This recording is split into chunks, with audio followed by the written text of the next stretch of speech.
Abre sua Bíblia comigo no capítulo 3 do livro de Filipenses.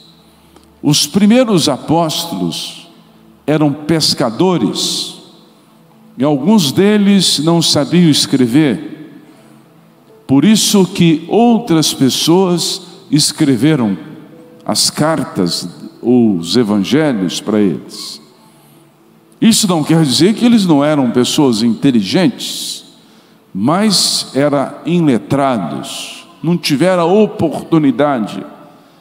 Eram pescadores e a pesca na época era renda maior. O meio mais importante para que a pessoa ganhasse dinheiro, mas lhe faltava conhecimento. Apóstolo Paulo não, foi diferente. Apóstolo Paulo, ele tinha uma família que tinha bens. Ele nasceu em Tarsis. Tarsis fazia parte do Império Romano. Tinha uma maneira de você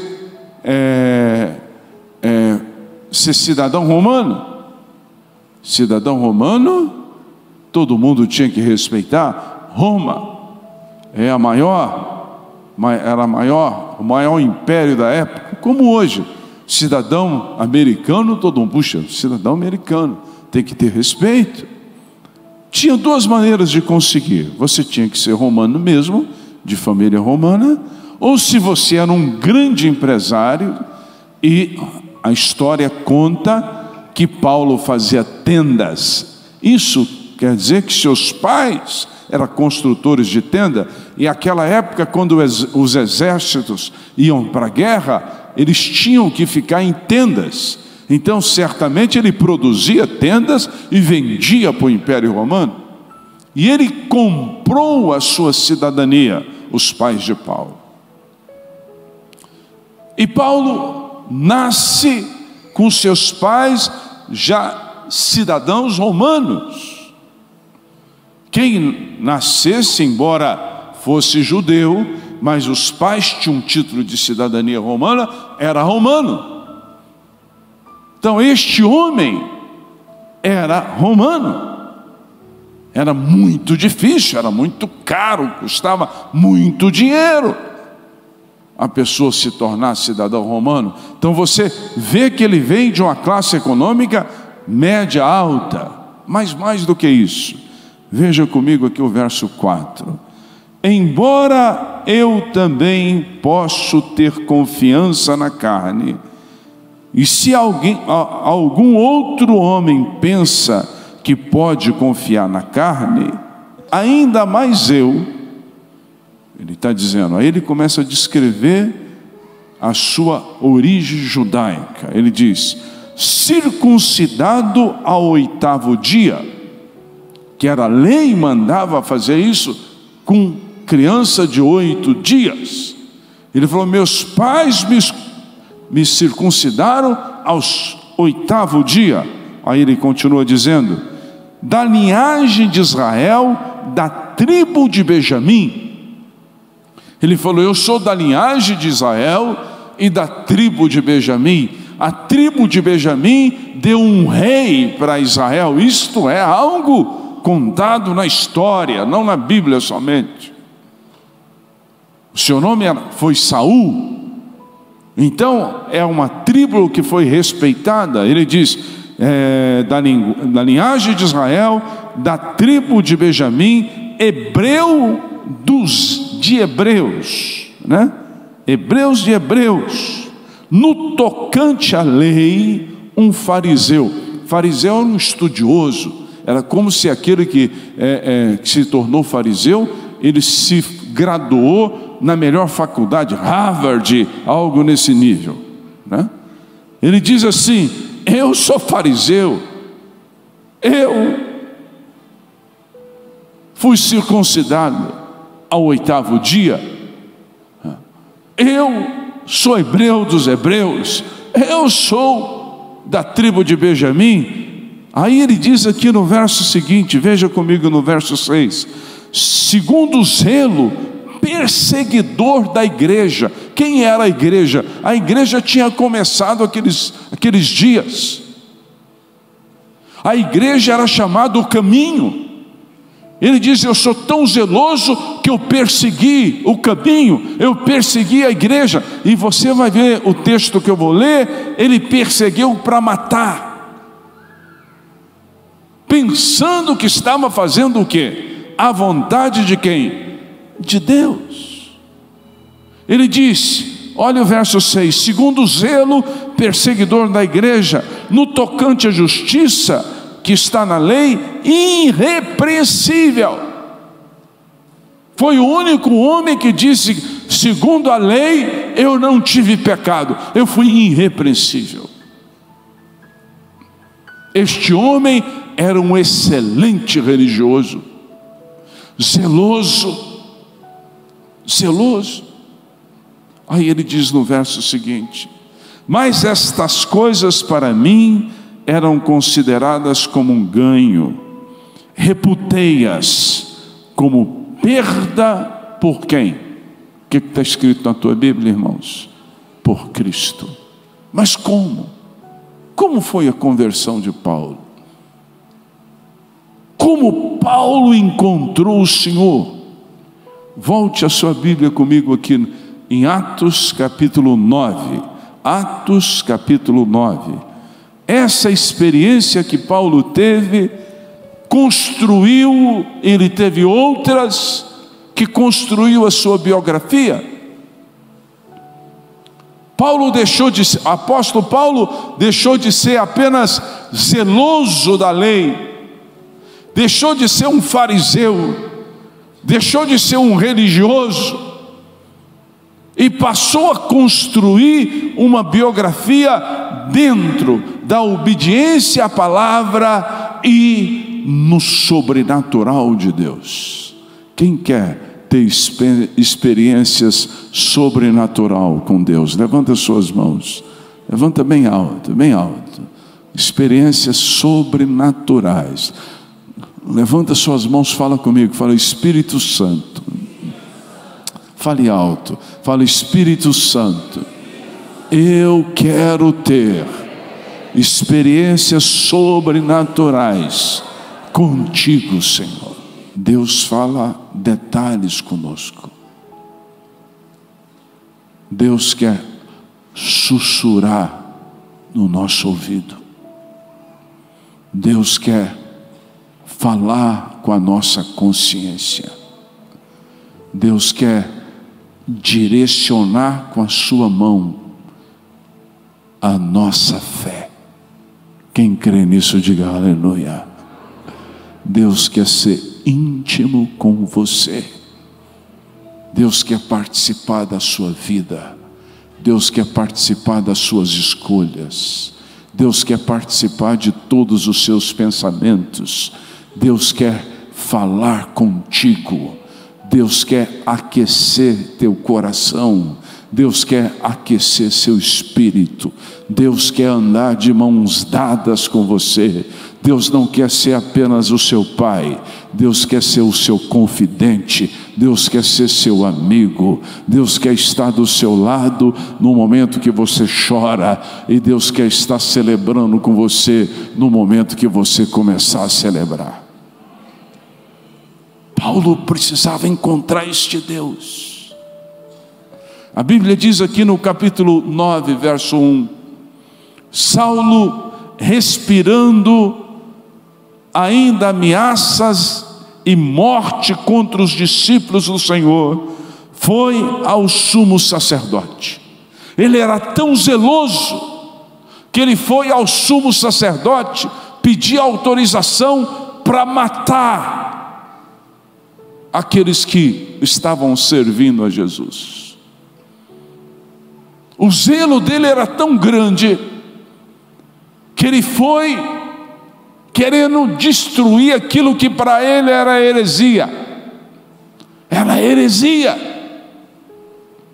Ele pega com o sacerdote autorização, diz a Bíblia. Saulo, respirando ainda ameaças e morte contra os discípulos do Senhor, foi ao sumo sacerdote e pediu-lhe cartas para Damasco, para as sinagogas, para que quando ele encontrasse homens ou mulheres que eram do caminho, ele pudesse trazê-los preso para Jerusalém.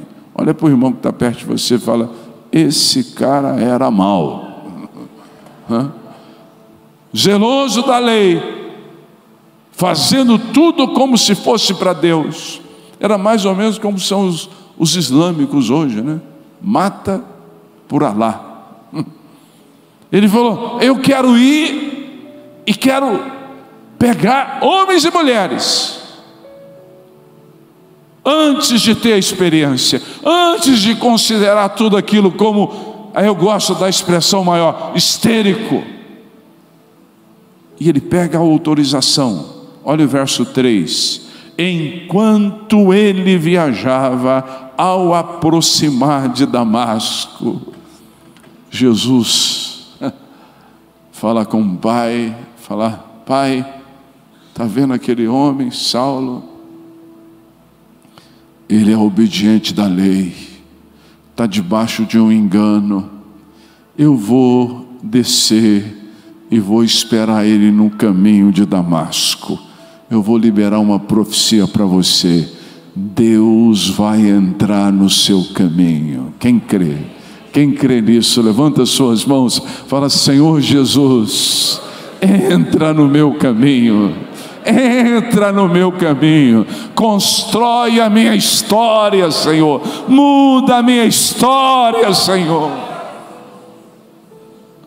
Aqui tinha um homem religioso, e não adianta você vir aqui à igreja 30 anos, 20 anos, 10 anos, debaixo de uma religiosidade. Você não conhece o Deus verdadeiro.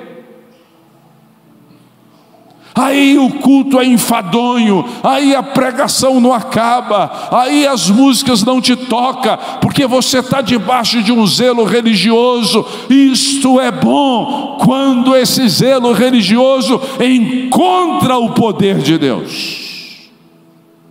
Quem está entendendo, diga aleluia. Este religioso ia no caminho de Damasco, e a Bíblia diz aqui, enquanto ele viajava, ao aproximar de Damasco, repentinamente brilhou uma luz do céu ao seu redor. Essa luz é uma representação do Espírito Santo.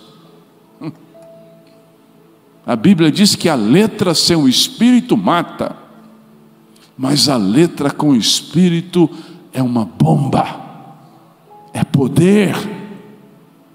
De repente veio a luz, a presença, o Espírito estava ali. Um homem que saiu com uma carta na mão para prender ou matar quem servisse a Jesus.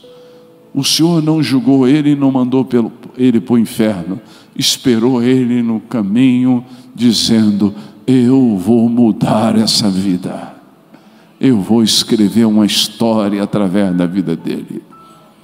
E eu creio que o Espírito Santo vai vir como luz na tua vida. Quem quer? Quem quer essa experiência? Quem gostaria que o Senhor invadisse a tua casa, invadisse o teu coração, que você pudesse ficar trêmulo ali diante dele, não medroso, mas cheio de temor. A luz do Espírito visitou.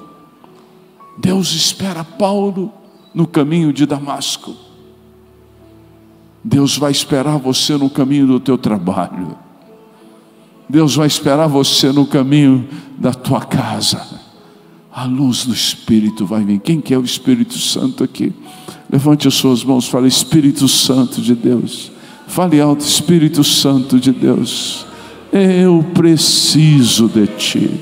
Fale alto, fale: eu preciso de Ti. Ó luz do Espírito Santo, visita a minha vida. E olha o que diz a Bíblia, verso 4: E ele, caindo em terra, ouviu uma voz que lhe dizia: Saulo, Saulo, por que tu me persegues? E ele disse: quem és tu? Quem és tu? Um homem que conhecia a Torá. Ele era um fariseu da lei, um estudioso, que sabia todas as profecias sobre o Messias, que seguia com rigidez. Se podemos dizer isto, se na época tinha uma faculdade respeitada, Paulo fez ela aos pés de Gamaliel, como diz a Bíblia. Poucos tiveram essa oportunidade de aprender sobre Deus, de aprender sobre o Messias, de aprender. Ele tinha total conhecimento. Quantos estão aqui na igreja, têm total conhecimento da palavra, mas não sabem quem é Jesus? Quando o Espírito veio e ele ouviu a voz: Saulo, Saulo, ele falou: quem és tu? Mas ele não era um pescador, ele não era um inculto, ele não tinha falta de conhecimento, ele era um estudioso. Você pode estudar essa Bíblia, você pode ler ela de cima para baixo, de Gênesis a Apocalipse, mas se você não conhecer o autor da Bíblia, você vai continuar sendo religioso. Se você não tiver experiência com ele. Eu não estou falando experiência de abrir mar, de destruir muralhas. Não estou falando de experiências de ver o céu parar. Estou falando de experiência de ouvir ele sussurrar no teu ouvido e você ter aquela convicção: eu sei quem está falando comigo. Paulo não tinha. Paulo pergunta para ele aqui, ele diz aqui: caindo em terra, ouviu uma voz que lhe dizia: Saulo, Saulo, por que tu me persegues? Ele disse: quem és tu, Senhor? E disse o Senhor: eu sou Jesus. Quem quer ter esse encontro? Jesus falando: eu sou Jesus. Levante as suas mãos, levante bem alto, irmão. Irmão, meu querido, larga de ser religioso, levanta as tuas mãos, fala: Jesus, eu preciso de ti. Levanta a sua voz, larga de ser religioso, grita, fala: Jesus, eu preciso de ti. Eu quero te encontrar, eu quero ouvir tu falares comigo: eu sou Jesus. Eu sou Jesus. Isso foi uma bomba no espírito do apóstolo. Aí Jesus termina dizendo a ele: eu sou Jesus a quem tu o quê? Persegues. Quando eu faço brincadeiras com experiências espirituais, quando eu faço chacota com as coisas que Deus faz, e o que Deus faz é meio maluco mesmo, para a mente humana, eu estou perseguindo o Senhor. Se você não sabe o que é, não fale, fique quieto, não fale. Ele diz: por que tu me persegues, Paulo? Com todo o conhecimento que você tem. E ele diz a Paulo: duro é para ti chutar contra os agrilhões. E ele, tremendo, atônico, disse: Senhor, o que queres que eu faça? Me lembra muito o encontro de Pedro com o Senhor Jesus. Pedro já não tinha conhecimento nenhum, era pescador. Jesus não foi falar com ele sobre teologia. Jesus falou: Pedro, lança as redes do lado direito. Pedro olhou para ele, não sabia quem era ainda, mas sabia da fama, sabia que ele era muito bom nas palavras, tinha autoridade, alguns dizem que tinha milagre. Ele olhou o Senhor e falou: Senhor, não Senhor, ele falou mestre, tem uma diferença aqui. Ele falou: mestre, eu tenho jogado a rede a noite toda, nada tenho apanhado. Ele falou: afasta um pouco para as águas mais profundas, joga. Ele falou: Senhor, sobre a tua palavra lançarei o quê? As redes. E a Bíblia diz que quando ele jogou, eles não conseguiam puxar a rede. Sabe qual foi a reação de Pedro? Caiu de joelho e disse: afasta-te de mim, porque sou pecador. E não chamou ele de mestre, ele falou: Senhor, Senhor, afasta-te de mim. Ele tem esse encontro. Ele tem esse encontro. E Paulo diz: Senhor, eu saí determinado a matar, ou prender todos aqueles que te servem. Mas agora, tudo que eu construí, a minha teologia, tudo que eu estudei, caiu por terra. Eu estou diante de ti inseguro. O que eu faço, Senhor? Ou que você tem essa insegurança diante de Deus e pergunta para Ele: o que eu faço a partir de hoje, Senhor? Porque Ele vai te direcionar ao centro da vontade dEle. E o centro da vontade de Deus é vitória, é vitória e é vitória. Você entende isso? Ele diz: Senhor, o que queres que eu te faça? O Senhor tomou conta das rédeas da vida de Paulo. Levanta suas duas mãos, simbolizando. Fala: Senhor, eu te dou as rédeas da minha vida. Me dirige para onde tu quiseres, Senhor. Dirige minha família, dirige meus filhos, dirige a minha descendência, dirige meu futuro. Eu estou nas tuas mãos. O que queres que eu te faça? Olha o que o Senhor diz a ele: levanta-te, entra na cidade, e lá será dito o que tu deves fazer. E os homens que viram, que viajavam com ele, pararam atônitos, ouvindo a voz, mas não vendo nenhum homem. E Saulo levantou-se da terra, e abrindo os olhos, não via nenhum homem, mas guiado pela mão, o levaram para Damasco. Saulo ficou cego. Cego. Quem já teve problema de vista? Já viu? De vez em quando você vê duas pessoas, não enxerga e fica: tem, meu Deus do céu. Quem já teve esse tipo de coisa? Paulo ficou 3 dias o quê? Cego. Um homem dinâmico, um homem corajoso, um homem, de repente ele está cego, guiado pelas pessoas. Depois que a gente tem um encontro desse, a gente fica, parece que você fica sem parâmetros, mas não está não. Deus só está tirando o controle humano para pôr o controle dele na sua vida. Quem está entendendo, diga aleluia. Eu ouvi mais ou menos, ver se eu estou errado. De repente tu quebrou e a coisa pareceu que ia desenganar, né? Ia desenganar não, ia descer ladeira abaixo. Você fica o quê? Meu Deus, cego, guiado pelas pessoas. Que experiência maravilhosa. Olha o que diz a Bíblia aqui, ó.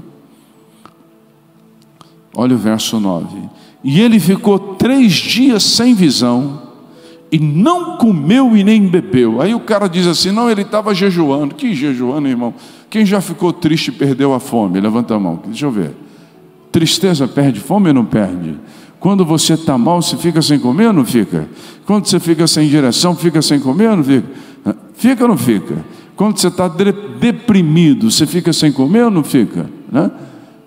Sim ou não? Como você está devendo, você fica desesperado ou não fica? Tem gente que fala, estou devendo tanto que vou dormir. Misericórdia. Então não está devendo nada. Você perde.